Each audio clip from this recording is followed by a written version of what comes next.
Up From Work podcast. My name's Dave Swillum. Let's get ready to hustle.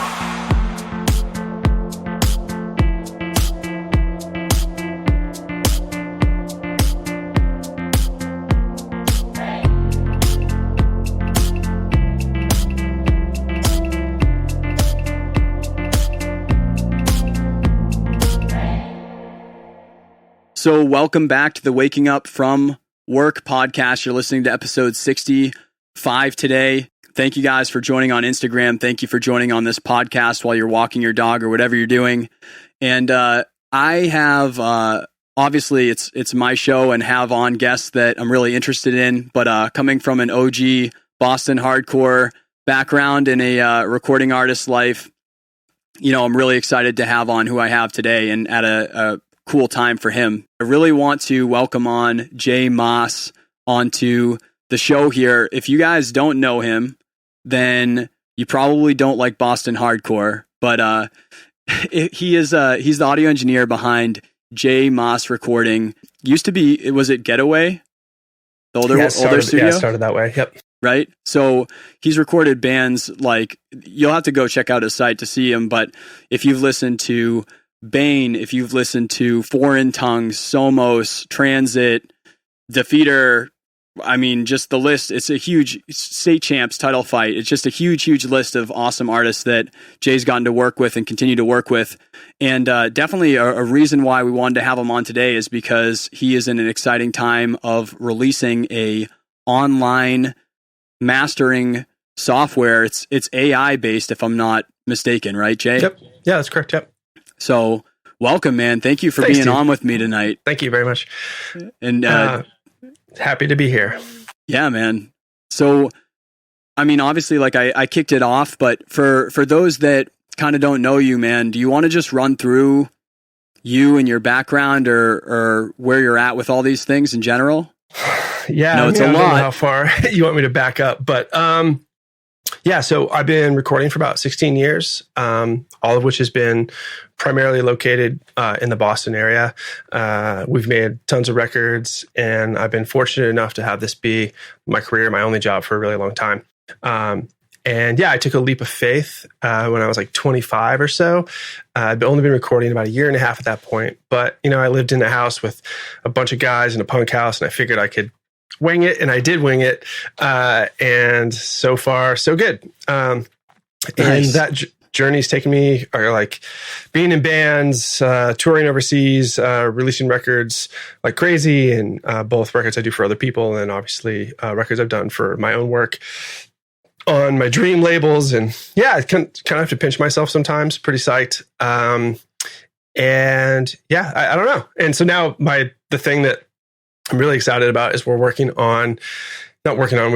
released early access for, and the real version, if you will, is coming out soon for an online artificial intelligence mastering platform, which I was encouraged to name Maastr because anytime I was mastering for years and years now, inadvertently someone would be like, "Did you master it?" or like, "Did you master it?" You know? And I thought it was kind of suiting, kind of fitting. Yeah. And so that's what it's called. And it's actually really good. My partner, Joe, and I work on this thing day and night, and we're really excited. We think it brings something very new to the table, especially with our vision for not only what it is now, but what it's going to be. And we have a pretty firm vision of what that is. I kind of think it's the first, well, without shit talking too hard, I think it's like the first one platform like this that actually sounds really, really good and is really, really useful to everyone. You don't have to shit talk. I already think I did on some of my Instagram stories or something like that. And I don't shit talk in the sense of like, I have mad respect for anyone that comes up with awesome, innovative ideas. So I'm never shit talking that way. But like as an audiophile, I was really proud of this. You know what I mean? Like I was really pumped up on it for that. Well, you know? That's the feedback we like. And we've gotten that feedback basically from everyone who's used it so far. And that, of course, you know, it's like your baby, right? So it's like you have this wild idea, and it's a little bit controversial because it goes a little bit against the grain of like, you know, how things have been done, like, you know, for years and years. And, you know, it can't suck. And so we've got guys like Bo from Seosin, and he's an amazing engineer. He's a user. He loves it. And we've got Dan Corniff, who's got like platinum records up the wazoo. He loves it. So when we get like not only guys like yourself, which is for sure our bread and butter, but then you get these guys who just have like accolades up the wazoo, who also love it. You know, it's nice and reaffirming. It makes me think that all of the work we're doing is not in vain. And that, it's really exciting to think, forever, like you come up as an engineer, right? And you're using all these products, and you use these products to make art. And, the full realization as an engineer is like, now I can contribute a really, really cool tool and a new tool, like something it's not just another EQ and it's not just another compressor. It's like something very new. It's very future, and there's not a lot of them out there. And I don't think there's any good ones aside from ours out there right now. So to be on the bleeding edge of that strikes a really cool, like, pride and sort of emotional chord with me too, because I think about the people that are utilizing this to make better art that will be enjoyed by so many other people down the line. Like, that rules. Right. So you said a bunch of different things, and like, I obviously like asking you on, like, I would have you on to talk about any of the other stuff that I like, but like on this show, I wanted to have you on. We talked to a different mix of creative entrepreneurs, and with me as an audio engineer, there's surely weight in my own bias of like, I interview a ton of audio engineers on here. Sure. For sure. It just happens because I'm curious.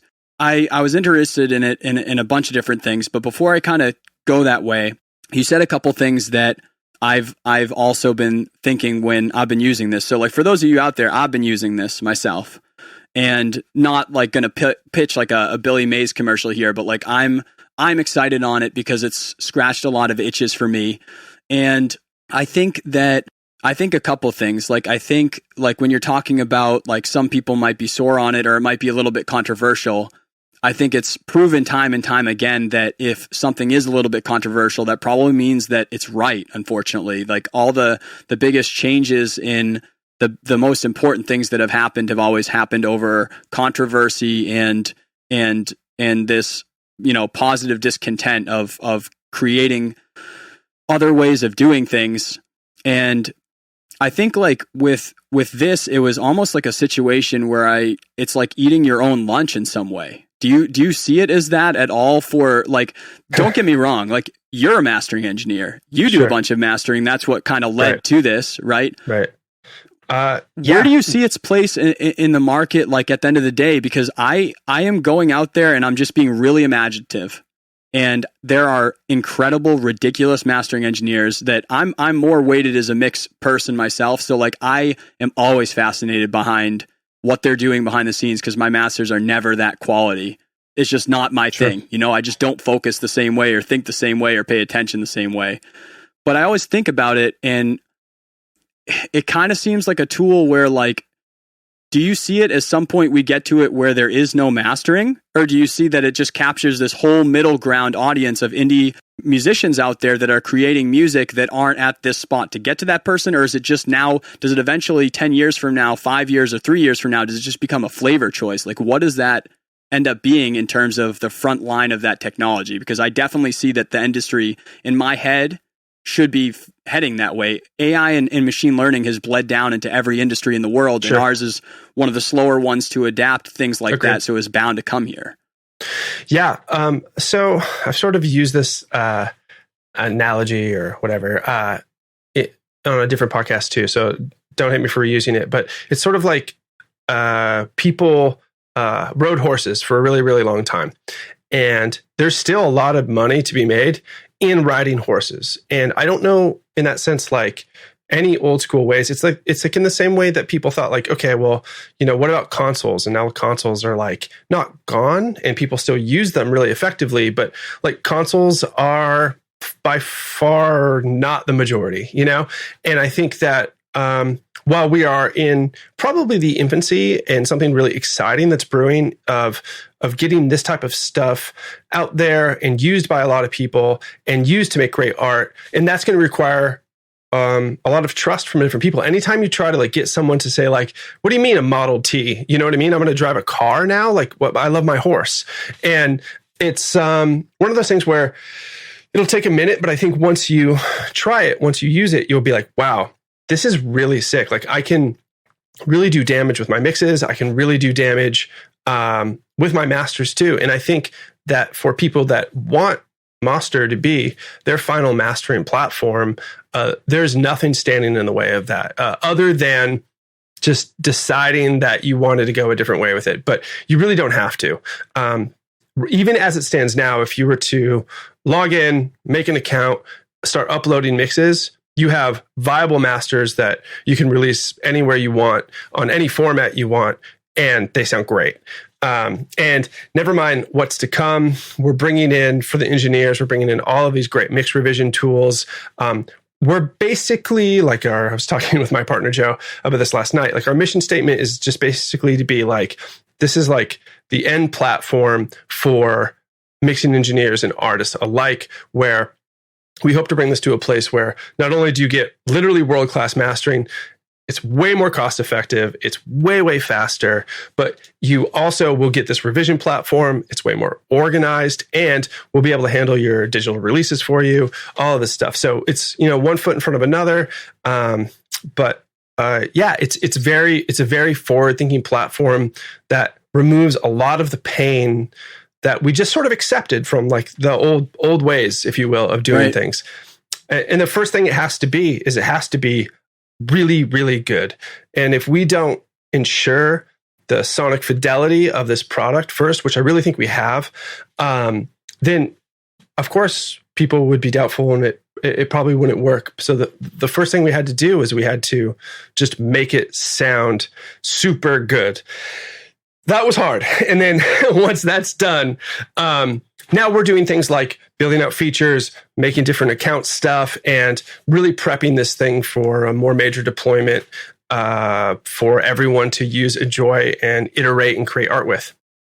That's awesome. Yeah, I read on your website, basically like the first statement on it is basically empowering artists, and that this is a tool that allows them to create great art, really is what it is, kind of the premise of it, right?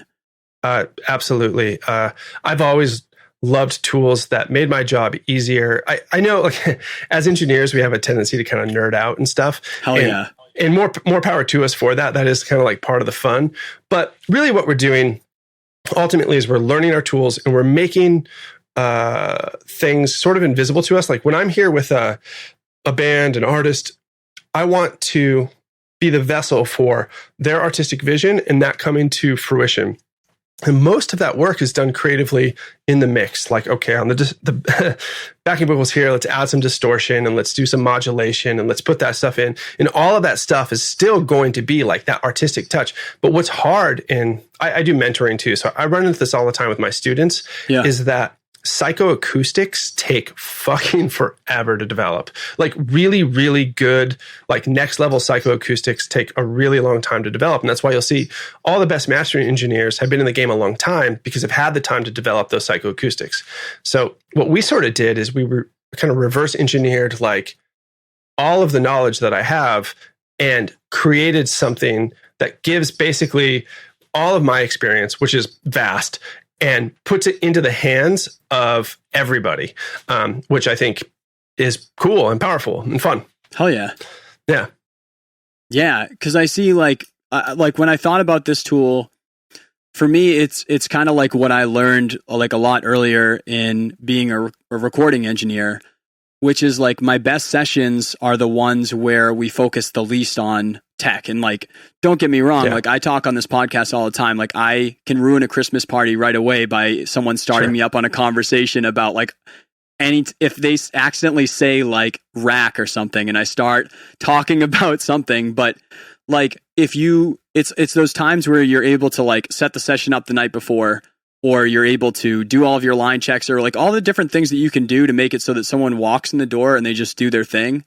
This is kind of a tool where it's like, it's not so like the fidelity is awesome, right? The audio quality is good, but the point of it to me isn't that. Like obviously the end product has to be that or else it's not worth it all. But like tying back to like what you're saying, it needs to allow someone to just create and do the thing that they're trying to do. And then move forward and get the results that they need quickly without friction. It's just reducing friction. That's like what every piece of technology is there for. And you've just given an easy to use tool to allow that, really, is getting friction out of the way for people to create. Yeah, I agree with that. And thank you for those words, because that is sort of what we're after. And to remove some of the barriers between mixing engineer and client as well, right? So you can either be, my dad who barely knows how to plug in a USB cable and still reap huge benefits out of this, or you can be a killer engineer who wants to do client delivery. You deliver to your clients, whoever they may be, and the middleman is gone. So now you're just really like, the version that they will be able to hear on the site is going to be finished. There's no more like, making the snare drum a little bit louder in the mix because, well, the client's like, is the snare kind of loud? You're like, I know it's kind of loud now, but see what happens. Trust me. When we master, the peak volume stuff sort of dips into the average volume stuff. So if I don't make it a little loud now, it'll feel kind of lost in the mix, that kind of stuff. We're removing all of that. And we're making a much, much more one-to-one relationship between like the engineer and the artist. And now the artist doesn't have any surprises, because there's been this disconnect for a long time, well, basically forever until now, where the engineer delivers a mix, and then the artist has to take on faith, like, oh, okay, so I'm trusting, like, this sounds pretty good. I don't have any major revisions, but I'm just sort of trusting in you that what you say will happen during mastering will like actually happen during mastering. And that leap of faith for artists, I can imagine, isn't super pleasant. I've been on that side too. And then sometimes the masters come back and you're like, that's just not how I thought that was going to sound. And it's a hassle, because then it's like, all right, let me get back in this guy's schedule. Holy shit, did we choose the right guy? And I've, poor master engineer, you're harassing him. So him or her, of course. But yeah, so this just removed all of that. And the output that the artist gets to hear is just literally like the output. Right. It's like it's just less of a process in that way. And I guess like on that note, like especially during the COVID times, you can watch like the back ordered like bundle packages to get into recording. And it's just like, it's like, I truly believe that, obviously every piece of the world will change after this time, but like in our industry, I'm always trying to predict like what's going to happen, like where are things going. And I think that the line is just going to continually get blurred between how accessible technology becomes for artists to use to create, and the engineer, where it really then comes down to like just really what you know. And I think that's a very transparent way for all of us to operate in, is like, I'm going to go work with this person because they get these results because of what they do.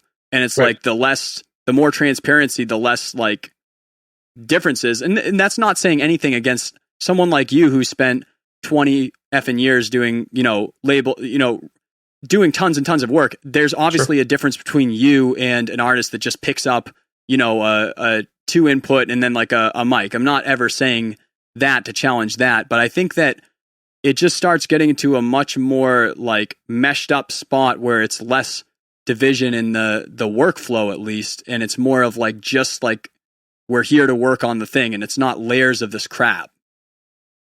Yeah, I think it's going to be another tool, just sort of like, you name it. Like everybody was on tape, and then leaving tape was a really big deal. And imagine before the multi-band compressor was invented, and like, every evolution brings with it tons of benefits, I think, and makes things easier. And ultimately, we're on the side of sort of making it as awesome and easy as possible to remove barriers between an artist and what they hear in their head existing and getting to other people. We very much enjoy being on the side of creativity in that way.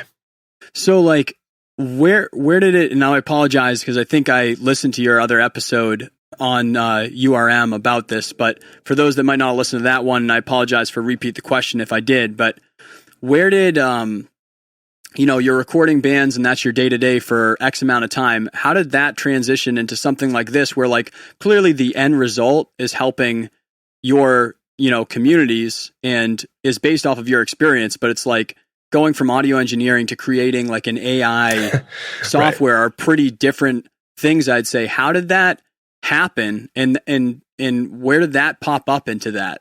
Well, a little bit of serendipity for sure. I was a computer science major that decided to go full-time with audio.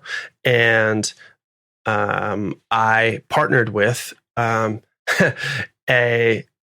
so I sort of went into audio. I partnered with a computer science major who runs a little studio, but also mostly spends his time in computer science. And we both really get it. And sort of, I guess, it's the classic case of having the right team really makes a huge difference. And the summation of those parts together being, way greater than just their their individual values combined. And so having my knowledge combined with Joe's knowledge and us working together, we fill in blanks with each other constantly. The way we look at things, the way we solve problems, it was something that I wanted to do. And I had what I thought was going to be how it was going to work. And then when I met Joe, he was like, cool, like that wouldn't not work. But given my expertise, here's how what you're saying would work way, way better. And I was like, oh, okay. And then, so now we kind of go back and forth a lot where, we'll be working on a problem and sometimes it's my stuff that kicks in and really brings value. And sometimes it's his stuff. A lot of times it's his stuff that kicks in right now and really brings value because we're doing a lot of development. And it's nice too. We're splitting the load and, I don't know. I mean, so I had the idea. I thought I had a way to make it work. And I did, truthfully. And I started reaching out and I was like, it'd be nice to have someone help me with this. And I just didn't know that I was going to meet someone who was as excited about this as I was, could take everything I had done up until that point and then be like, cool, I get it. This is tight now because of my experience. Like, let's make this like a real product. That's such an awesome connection to make. That's like a rare connection to make. Agreed. Like a yin yang like that. Yeah. Agreed. So where did the idea come from? I'm sorry if you said that earlier, but where did the idea come from to start this? Like just seeing that day to day? Just working in the industry, man, for so long and having the same experiences that every, band, artist, mixing engineer has, which is, what do mixing engineers primarily do when they want to like impress a client? They put a limiter on the end of their mix and they're like, it's, faux mastered, and they toss a limiter on it to make it loud, but that's obviously not mastering. Yeah. And it can give a false impression to the bands and anyone who's receiving that stuff. So I was like, man, like there's just got to be a way. I started having these epiphanies where I was like, I can like in my mind reverse engineer the steps I take and how I analyze. What I realized after like learning a lot about like the human ear and how we hear things at different volumes on different playback devices and doing a lot of mastering myself and like utilizing things like the Fletcher-Munson curves and knowing like what frequencies we hear first at certain decibel levels, all of that stuff. I was like, there's no reason it would be a fucking lot of work, but there's no reason I couldn't, you know what I mean? I couldn't flip it and start to kind of like write out all of the different steps that I take. And some mixes require more steps. Some mixes require less steps. But what I realized is that what we're trying to do is what am I trying to do when I master, myself, right? I'm trying to preserve what the mixing engineer did, give like a very big nod towards their artistry. But at the same time, I'm trying to embellish, enhance, and take it up to that like next step that makes it sound like a really professional product. Right. Well, I just started dissecting that stuff and breaking it out and more or less like reverse engineering. And then with a lot of help from Joe too, like turning that stuff into tangible code, which we refine. And what's so cool about it is that, Maastr only ever gets better. It never has a bad day. It's never tired. It's like taking the summation of all of my best ideas and moments and then like making them into like a concrete platform that you can utilize like way, way faster than I can master personally. And you can do it infinitely. Dang. Well, it's funny because the way that you said that you came to make it, like when you're saying like what I did is I charted through like writing down the steps of like, what am I doing to think about it? Sure. That's the exact same thing that people talk about when they're trying to scale a company or a business, is like, to put these processes in place, you need to write down and be able to orchestrate that to other people. And basically you just did that, only you just made it a piece that of something that people use as a tool, instead of like a processor system based off of other people or, you know, a group of people. It's a tool instead. So it's interesting to hear how you kind of like reverse engineered what you were already doing just into a thing that's now a thing and not you. Isn't that neat? It's crazy, right? I mean, I still get blown away, dude. I use it every day now. And I probably in the honeymoon phase, like really, because like it's really exciting for me. I've put out, you know, courses, and I put out drum sample libraries, and I've done all this stuff and made a lot of great records. But this is a really new thing that not many people can figure out how to do. It makes it really unique, and it's positioned so well to help like it helps anyone who's making music at this point would benefit from this. And that scale is really, really exciting because I don't know, it just feels like kind of the right thing to do. Like, it's cool. Yeah. I think that it basically becomes what it's supposed to be for each person, for where they're at, where when you're saying it's a tool that everyone can use it in terms of being easy. Like, we've definitely said that a million times on this episode. But the point is that you use it to the capacity that you would use it for. So like, an artist may not have the best mix themselves yet, but maybe that's a great reference for good demos. Maybe that's going to get them something that's great and viable to put out to producers, where they can really understand where their vision is at least heading towards. Maybe it's me who's the mixing engineer, where a lot of my clients are amazing people, but they are artists working their ass off that don't have the budget that they used to have. And for them to get out a good record, I need to record it, I need to mix it, edit it, produce it, master it. I've got to do everything. And at the end of the day, as a mixing engineer, there's just gonna be bias in there. And this is a way that I've been using it to remove a little piece of bias for me. So at the end of it, it's like, I have to send it to someone that tells me what's up. And that's literally Maastr right now, is that just tells me what's up at the end. It's like, okay, that's what's happening, man. You got it. But, and then I even see it as a tool where if mastering, if you know, different pieces to offer things quicker or whatever. But I guess like now that you're in the honeymoon phase, you're hanging out with it. How does that change your day to day? I know that you said you're using it personally in your own business. Yeah. Have you seen, even with like the two of like you working in the studio and working on this, what are you seeing in like, how does this change you're doing now different things that make up the whole Jay Maas? Like, where does this play out in the life of Jay? You know, there's skateboarding in there somewhere. There's punk music somewhere. That's been my MO forever, man. And you know, I was a touring musician for 17 years. But I was a touring musician long before I was an engineer. In the entirety of my engineering career up until 2015 or so, when I decided to start a family and all of that, was multi-managing things. I think I inherently do that. And the balance is nice, man. It's awesome to come down here and make awesome records with great artists. And I feel really, I guess, blessed that I've been able to do that for so long. But I've always been the guy who's just got like, I like working on a couple different things. And I like working with people that I really respect and admire.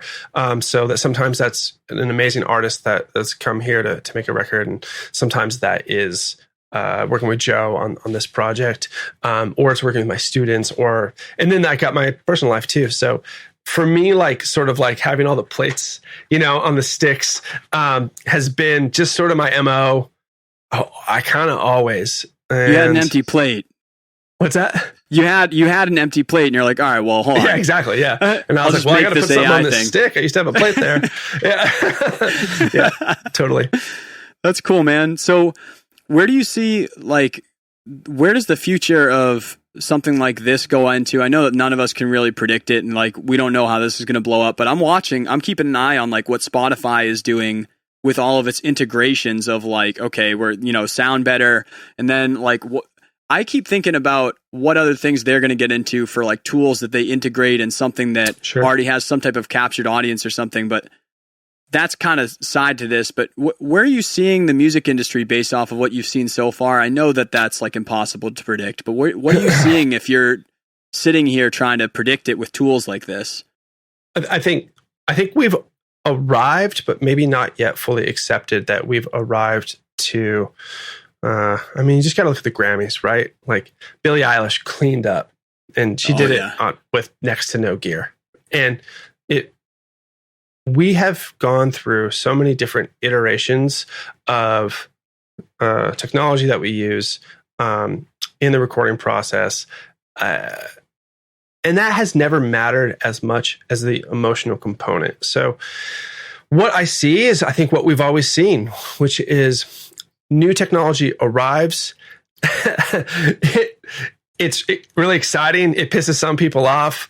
But it's probably here to stay if it's worth its salt. And people identify, I really think that people identify in music mostly with human emotion, right? We identify, if we listen to instrumental bands, like I do a lot, right? It's because I'm an instrumentalist, and I really love hearing the performances of these bands that no vocals, no words, but like the way they emote just musically to me is like so cool. And I love listening to stuff like that. Not, of course, I listen to a lot of stuff with vocals too. I would say the vast majority of people focus on vocals, but what is sort of like the thread that weaves through like every thing artistic is, how do we connect with it?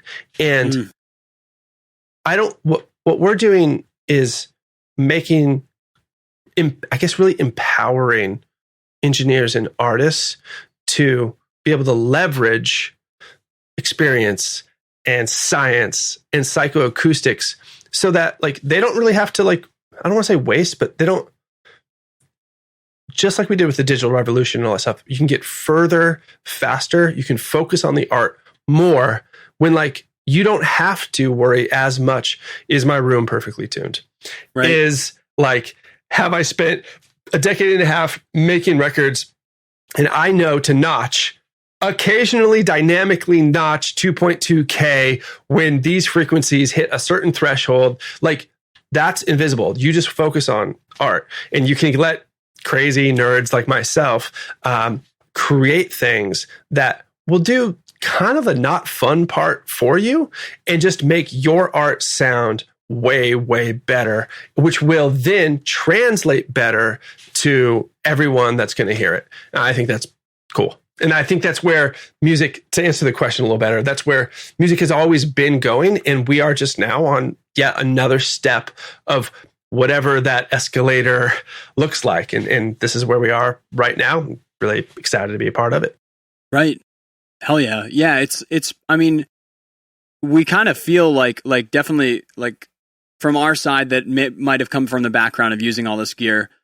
And when you're talking about like analog boards and kind of like what is and what isn't commonplace today, we kind of get used to, you know, if you come from an instrument background, you play guitar, drums, or things like that, it's like you almost have this embedded base of assuming that there has to be like a lot of gear to do things. But like when you think about what's happening in our time, like the amount of people working from home right now, the amount of people making millions of dollars from a laptop, the amount of people that have been able to be on a plane and do their mixing or start writing their music literally with a MacBook using like the QWERTY keyboard as their keyboard. It makes sense that everything, including in the music industry, including in audio, would push that way to be able to just allow that flexibility with less and less things and more of that doing the work in that way. Yeah, I totally agree. I totally agree. So I think that's what we're doing, man. I think we're just sort of like, we're just trying to be another thing that empowers people and leveraging what we know as intelligently and efficiently as possible to empower as many people as we possibly can. That's why we let everybody on the platform for free now. And you can get on there. Obviously, we have to limit some things because people will abuse it. But like, if you just want to go on and you want to upload some music and we basically let you hear like the first minute, and you can stream it right there. Just, you'll get the experience of the platform. You get to hear the sonic benefits of the platform. We're just like, let everybody on. Like, let's let everybody hear it. We're not scared. We're psyched on it, dude. So, we're going to let everybody on. We'll probably keep doing that. And for the people who find it to be a useful tool, which so far has been kind of cool, kind of overwhelming, good. They can upgrade their plan and they can start incorporating it into their workflow. And I really think when you do the math comparatively to what would it be like to have a professional mastering engineer a click away that is lightning fast at all times, it's like a complete no-brainer, Yeah, like they obviously all get pretty burnt from you texting them at like 1 a.m. to make that like one tweak on like the vocals or something like that. That kind of goes away really quick. Like, what if you could do that?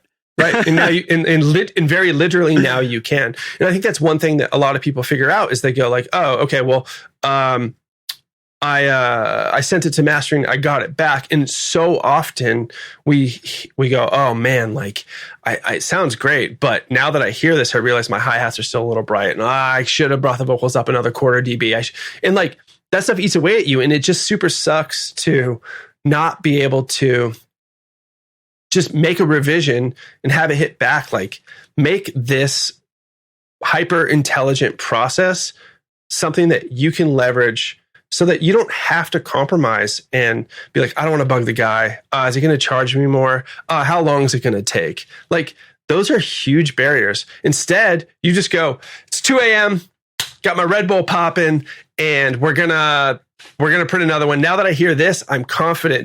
Then you wake up in the morning, you make one more little tweak, and overall, it just sounds awesome. But you're just like, boom, boom, boom. You know how we get at that last 2% of a mix? We get so myopic, right? It's our baby. Like we really, really want it to be perfect. V1-1, V1-1-1. Yeah. Then you start losing the name structure and like, shit, I got to get out right now. No question.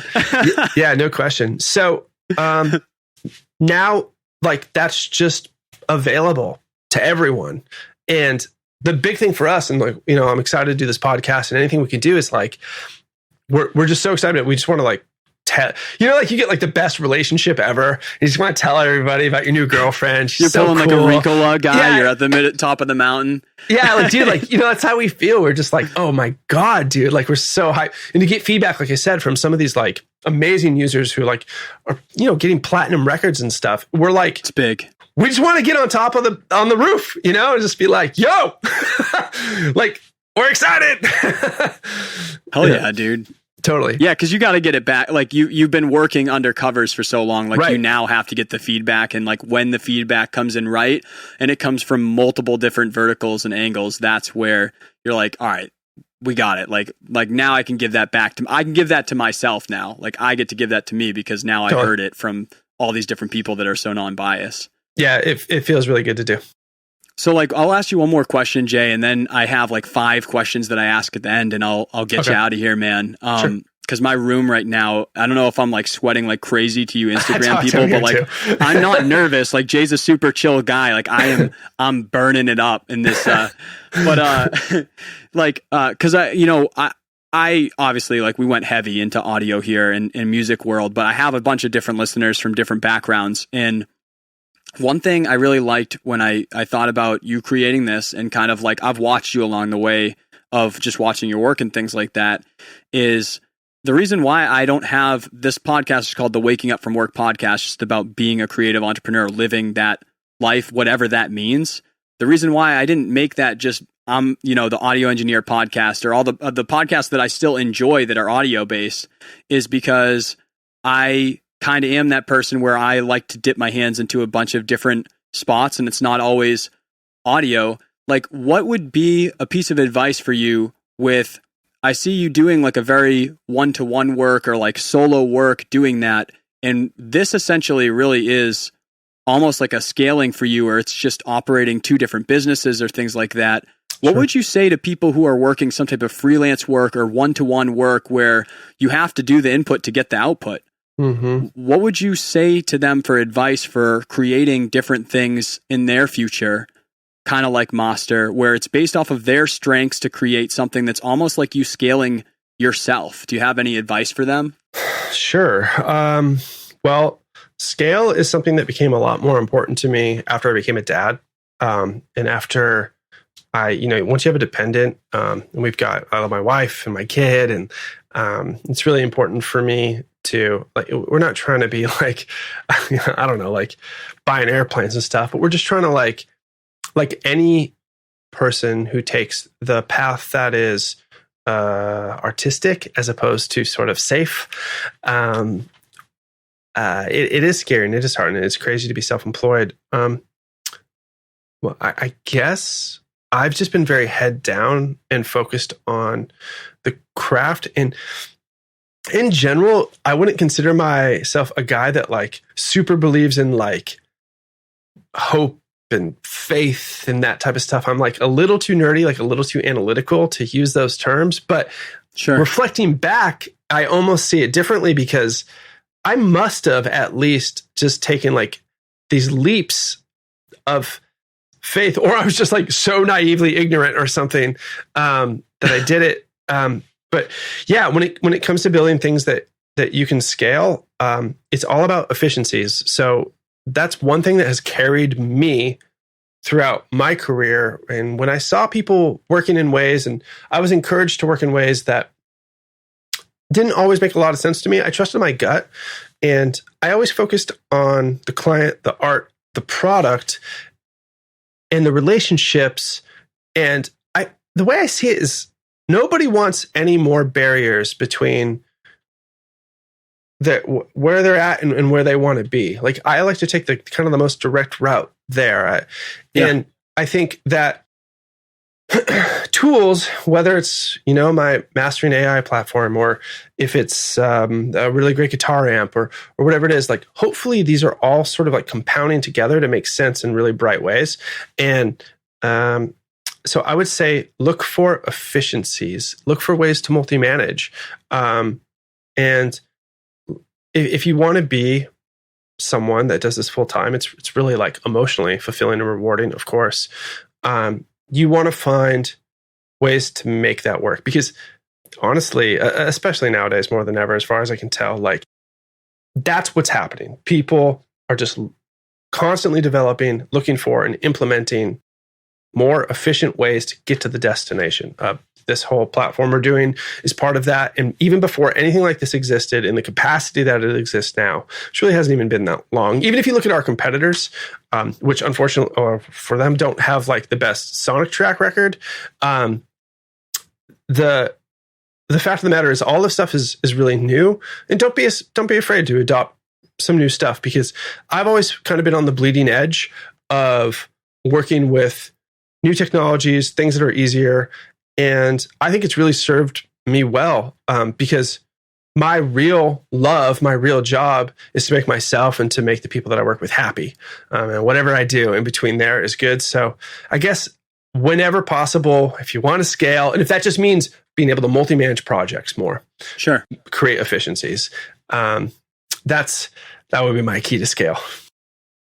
Cool. Thank you, man. I've got like 5 questions I ask at the end of the podcast, and I'll let you go. And I kind of ask these like whatever the top of your head answer is. Some of them are like little vague, so it's kind of meant that way of like whatever's on your head at the moment. So, first one would be, you can decide whether it's applicable to this current stage or whatever you've been doing, is what made it so that this path or the things that you're doing, why is this the thing that you have to get out of bed and do every day versus any other thing that you could do in the world right now? Like, why is this the thing that you have to do? I think it's just like how a dancer has to dance or how a cook has to cook. I'm like, I've always been like for as nerdy as analytical as I am, I think I've always been sort of like an emotional guy, just below the surface, and I can't let on. But music has been the backbone of every last important moment of my life. And without getting too weird or deep, a lot of us don't have the best starting points. And I really came to cherish and kind of need art and need music. And music really is my art. Like I can't fucking draw or paint. You know what I mean? Like, I can't do that. I can't, Lord, let my wife tell you, I cannot dance. I can't do any of that. But, I can. You're not alone. Yeah, right. I would imagine many of the listeners are probably on my side on that one. But I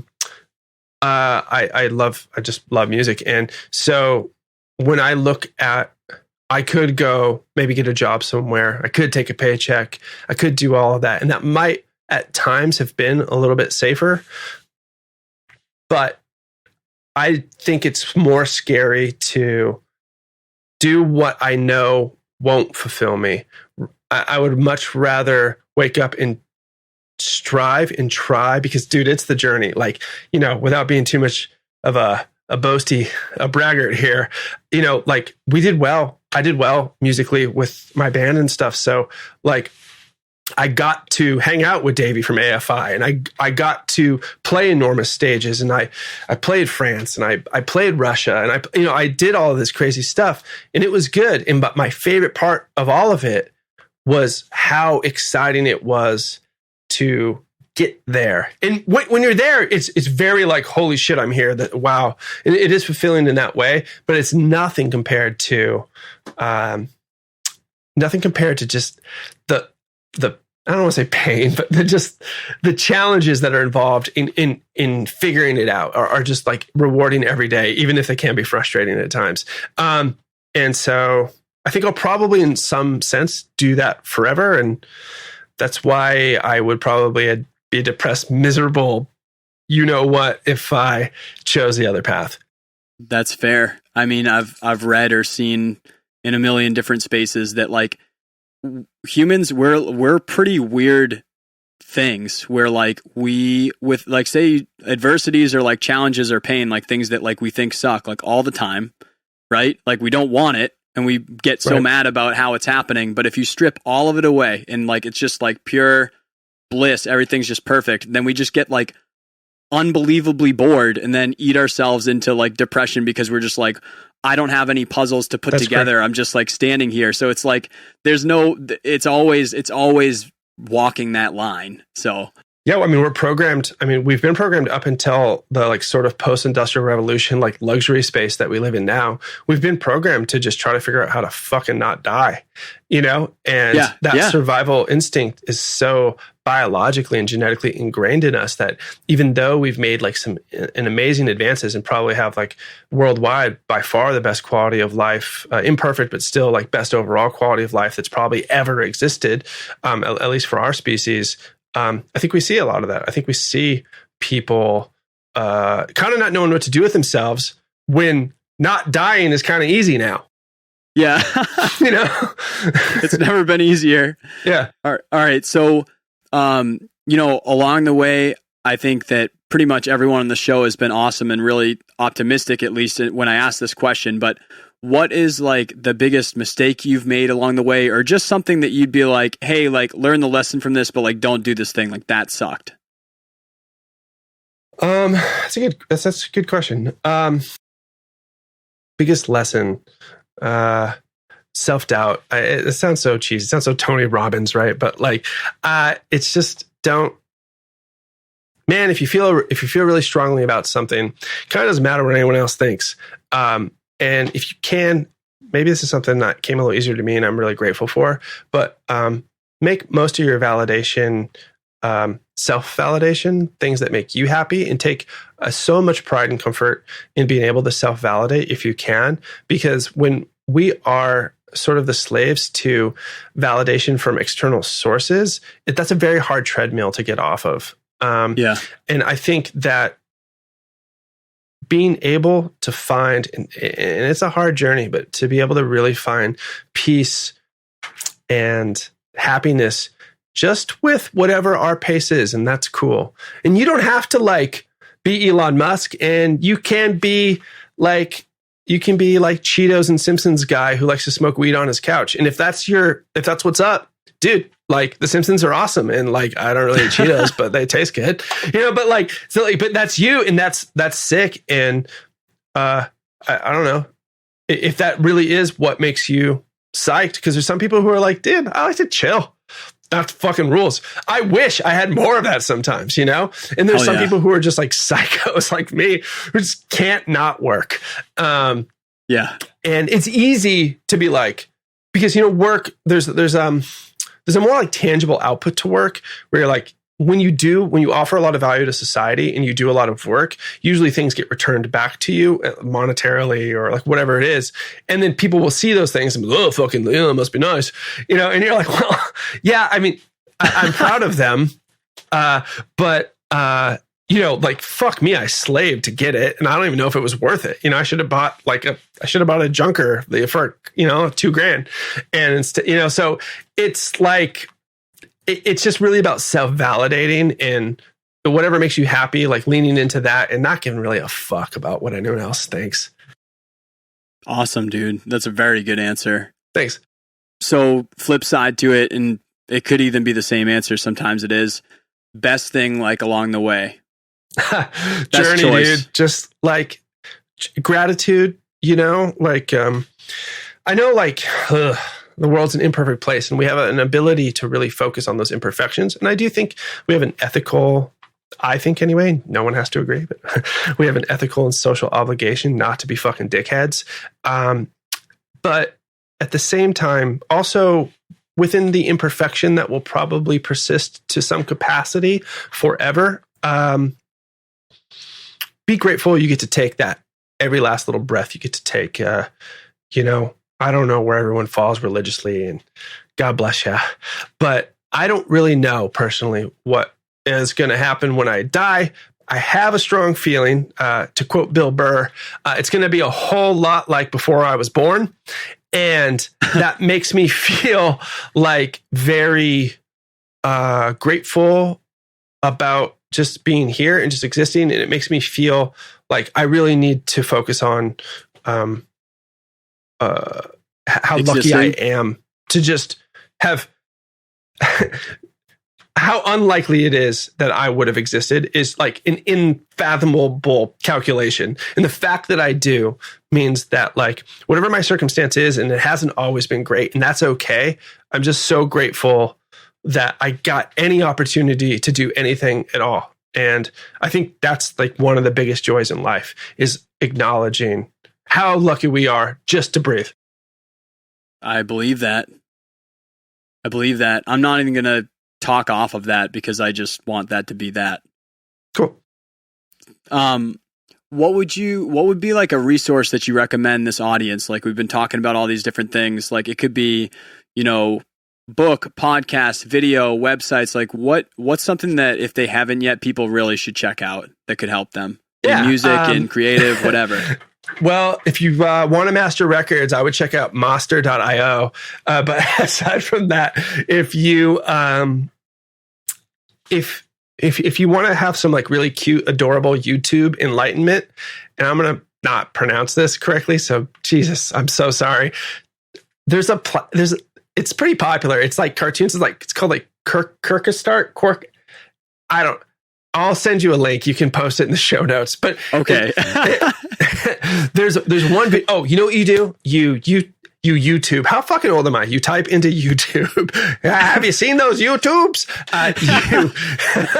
You YouTube. The YouTube. Are you the one that says the YouTube? Are you on the YouTube?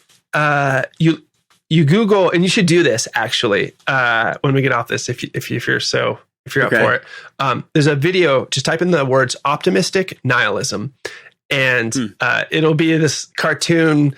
It's like a 6-minute video, and it's very much how I think about existence. So however you pronounce, it's German. Like, so however you pronounce that YouTube channel, that's a resource. That's awesome. So that would be a big one. I wish I could say I was more of a reader, but thanks, Dad, I suffer from pretty rough dyslexia and reading comprehension issues. Thanks, Mom. She's like a total academic, so I have a weird mix in there somewhere. But like, I don't really retain things by just like looking at words. It just never works. But Yeah, I made it by anyway. So yeah, I like videos. I like audio. Stuff like that does a lot for me. So I don't know. I'll just answer with subscribe to Maastr.io and look up optimistic nihilism. Fair enough. I'll put those both in the show notes, guys, too. So if you're doing something, those will be on wakingupfromwork.com/show notes. Jay, just to cap this thing out, man, where do people keep up with you? Where do they go get some? They already heard Maastr, but like, again, like where do people keep up with you and check out this thing? Oh, so go to, it's Maastr, because we're cool.io and we care about search engine optimization. And you can find me, Jay Maas, JayMaas.com. There's a lot of AA going on. And so you can find me jaymaas.com or maastr.io. You can just kind of Google my name. You'll find all the stuff. But hey, what's up? Like, would love to. I talk to everyone. So people hit me up every day. And I just sit around fucking talk to people I don't know about things that I think are cool. Fair. Like me right now. Totally. Sick, man. Well, thank you guys so much for being on Instagram Live. Anyone that caught like pieces of this will be out on Tuesday at 6 a.m. Waking Up From Work podcast on all podcast platforms that I think are cool. And you can listen to the whole thing. But Jay, dude, thank you so much for hanging pleasure. out. All right, guys, that's going to do it for episode 65 of the Waking Up From Work podcast. If you want to check out the show notes or you want to see Jay's site, or definitely check out Maastr and you don't want to remember that link, head on over to wakingupfromwork.com/show notes. You can check out episode 65 and see his links. If you want to chat about it at all, I've been using Maastr for about 2 weeks now. I think the new Broadwing EP, if you don't know what that is, that's my indie band. I think it's actually going to be mastered through Maastr, so it's going to be Maastred. So if you listen to that, that's going to be done through there, but definitely happy to chat on that or any other audio production stuff. You can hit me up on crawlspaceaudio.com. That's my site there, where I'm putting out some blog stuff for audio and sharing my stuff. So hope you guys have a awesome week. Hope you had a good 4th of July, and looking forward to hitting the next couple weeks here with you.